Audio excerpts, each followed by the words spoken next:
Halo semuanya, perkenalkan nama saya Hafez Eldafa.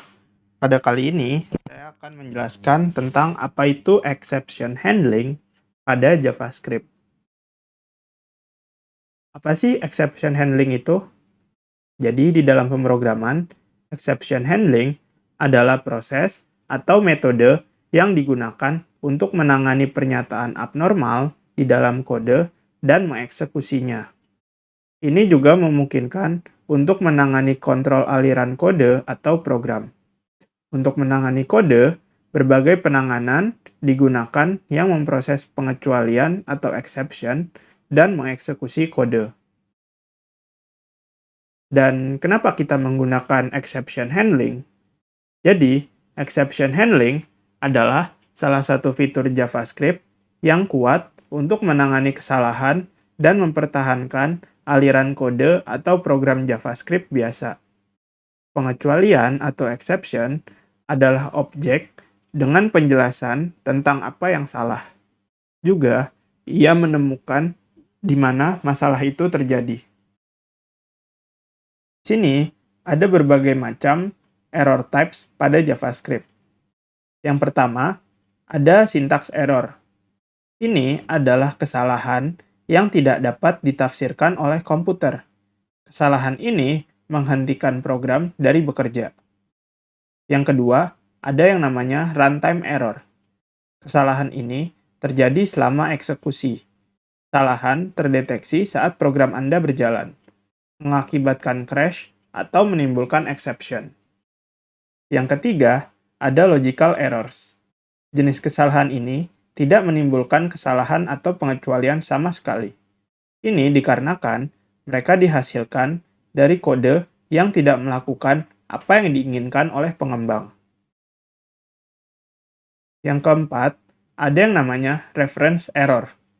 Reference error akan membuat instance yang mewakili kesalahan yang terjadi saat mereferensikan referensi yang tidak valid.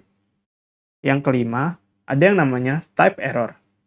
Type error akan membuat instance yang mewakili kesalahan yang terjadi ketika variabel atau parameter bukan tipe yang valid. Dan yang keenam, ada yang namanya range error.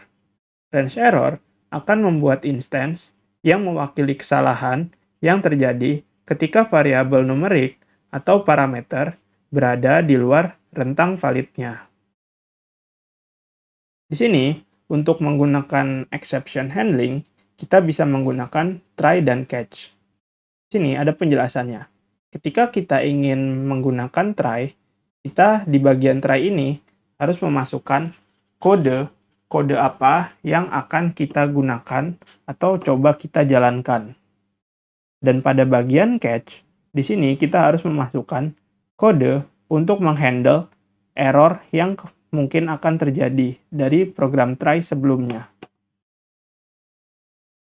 Ini saya mempunyai sebuah contoh program. Pada program ini, saya mempunyai sebuah variabel yang bernama nilai. Nilainya itu 10, dan di sini saya menggunakan try dan catch untuk mencoba exception handlingnya. Sini saya melakukan pekondisian. Jika nilainya itu lebih dari 7, maka akan menampilkan output Anda lulus. Jika tidak, maka akan menampilkan output Anda tidak lulus. Dan jika terjadi error, maka error tersebut akan ditampilkan pada blok catch dan akan ditampilkan pesan errornya. Di sini, output yang akan keluar adalah Anda lulus, karena tidak ada error yang terjadi pada program ini.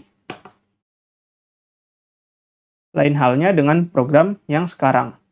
Program ini akan menampilkan output berupa reference error. Nilai is not defined. Error ini terjadi karena variabel nilai belum kita definisikan sebelumnya atau belum kita buat.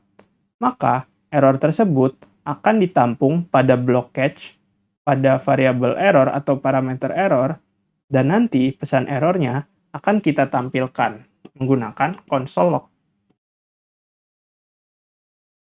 Di sini kita juga bisa menggunakan kata kunci throw untuk menampilkan pesan error yang muncul. Pesan errornya sama, nilai is not defined karena variabel nilai belum kita definisikan atau belum kita buat, maka akan terjadi error. Dan nanti errornya akan ditampung pada blok catch dan akan kita throw errornya tersebut. Di sini, pada kata kunci throw, kita juga bisa menggunakan sebuah custom error.